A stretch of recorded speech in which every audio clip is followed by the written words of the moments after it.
Hello students, एक बार और आप लोगों का स्वागत हमारे यूट्यूब चैनल बालाजी नारायण 1715 में। तो इसको सब्सक्राइब कीजिए और लाइक कीजिए कि अधिक से अधिक वीडियो आप तक जाए और आप इससे अपना जो एकेडमिक जो है तैयारी हो और प्लस में नीट की भी तैयारी करें। आइए आज हम लोग पढ़ेंगे ट्रांसक्रिप्शन के बारे में। इससे पहले हम लोगों ने पैकेजिंग ऑफ डीएनए और ट्रांसलेशन पढ़ लिया था और आज हम लोग पढ़ेंगे ट्रांसक्रिप्शन के बारे में। ट्रांसक्रिप्शन क्या होता है? सिंथेसिस ऑफ आरएनए, आरएनए का सिंथेसिस करना, बनाना, निर्माण करना।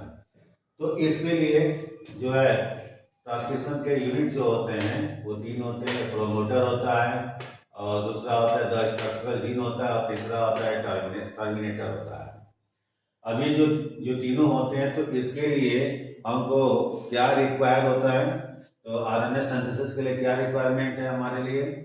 तो द एंजाइम आरएनए पॉलीमरेज चाहिए और आप जानते हो कि 5 to 3 से चलता है। एक डीएनए टेम्पलेट चाहिए और all 4 type of ribonucleoside triphosphate just like ATP adenosine triphosphate, CTP cytidine triphosphate, GTP guanosine triphosphate, UTP pyridine triphosphate. और डाइवेलेंस मेटल होते हैं जो स्ट्रक्चरल में काम आता है। मैग्नीशियम +2 आयन हो या मैग्नीज +2 आयन हो और एक कोफैक्टर होते हैं जो एंजाइम की तरह बिहेव करते हैं। आइए देखा जाए होता क्या चीज है। तो इसको पढ़ने से पहले एक बार और जान लिया जाइए कि इसको दिया कौन था। तो हमारे अमेरिकन इन्वेस्टिगेटर थे जो जेरार्ड हर्विज एंड सैमुअल, उन्होंने जो है 1950 में जो विट्रो मेथड पर एक्सपेरिमेंट करके इसको बताया था। ये आपका डीएनए का डबल हेलिक्स स्ट्रक्चर होता है। ये आपका 3 to 5' एंड 5 to 3' ये आपका स्टार्ट होता है। तो यहाँ पर स्टार्टिंग फेज में प्रोमोटर होता है। प्रोमोटर को हम लोग एक्चुअल बोलते हैं स्टार्टिंग फेज, जहाँ से वो इनिशिएट करता है, बनता है। और जहाँ से अब आपका जो आरएनए या जो आरएनए आपका बनकर निकलना शुरू होता है उस पोजीशन को हम लोग बोलते हैं मेकिंग फेज। यहाँ पर क्या होता है? जीन का जो है यानी आरएनए का जो है सिंथेसिस होता है। आरएनए जो जीन होते हैं वो सिंथेसिस होकर एक कंप्लीट आपके आरएनए सिंगल हेलिक्स में बनकर निकलते हैं। और ये होता है टर्मिनेटर। टर्मिनेटर क्या होता है? स्टॉप पोजीशन होता है। यहाँ पर क्या होते हैं? बनने बंद हो जाते हैं। अब आइए देखा जाए होता क्या चीज है। ये जो प्रोमोटर होता है यहाँ पर आता है जो को फैक्टर होता है सिग्मा फैक्टर। सिग्मा फैक्टर क्या करता है? आरएनए पॉलीमरेज को जो है पावर देता है। तो ये ऊपर वाला हिस्सा जो होता है डीएनए का 3 to 5' ये टेम्पलेट होता है। जो ढांचा बनाने वाला होता है उसे हम लोग टेम्पलेट स्ट्रैंड कहते हैं और या फिर एंटीसेंस स्ट्रैंड कहते हैं या फिर जो है नॉन कोडिंग स्ट्रैंड कहते हैं। उसका ठीक अपोजिट वाला जो होता है वो आपका कोई टेम्पलेट नहीं बनाता, उसे नॉन टेम्पलेट स्ट्रैंड बोलेंगे या कोडिंग स्ट्रैंड बोलेंगे या सेंस स्ट्रैंड बोलेंगे। अब जो आपका स्टार्ट होता है तो मान लो सपोज दैट TAC है, जो ये डीएनए वाला हिस्सा है आपका ऊपर वाला। तो मैंने इनिशियल पोजीशन जहां से स्टार्ट हो रहा है बन रहा, जहां बनना स्टार्ट हो रहा है और जहां पर जो खत्म हो रहा है वो वाला दोनों पोजीशन मैंने लिखा हुआ है। तो TAC से आपका आरएनए फॉर्म होना शुरू हो जाता है AUG, यानी कि आरएनए पॉलीमरेज क्या करता है? इसका जो अपोजिट AUG बनाकर निकालता चला जाता है और यहाँ लास्ट पोजीशन पर UAA होगा या फिर UC होगा।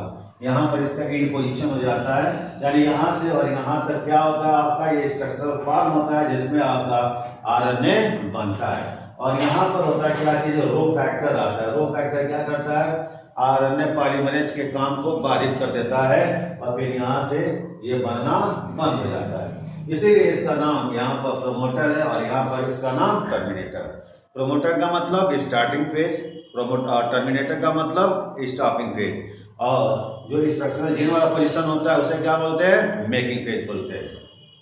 आगे जब हम लोग पढ़ेंगे और इसके बारे में और हम लोग को पढ़ना है कि आरएनए का जो सिंथेसिस होता है तो प्रोकैरियोटिक में और यूकैरियोटिक में कौन कौन होता है। तो प्रोकैरियोटिक में थोड़ा सा मैं अभी समरी बता रहा हूँ, आगे मैं बताऊंगा फिर उसके बारे में।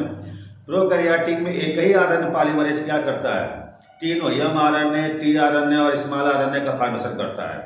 जबकि यूकैरियोटिक में आपके आरएनए पॉलीमरेज फर्स्ट, सेकेंड और थर्ड जो क्रमशः mRNA, आपका tRNA और rRNA का फॉर्मेशन करते हैं, जो आगे की वीडियो में हम आपको बाय फिगर समझाएंगे।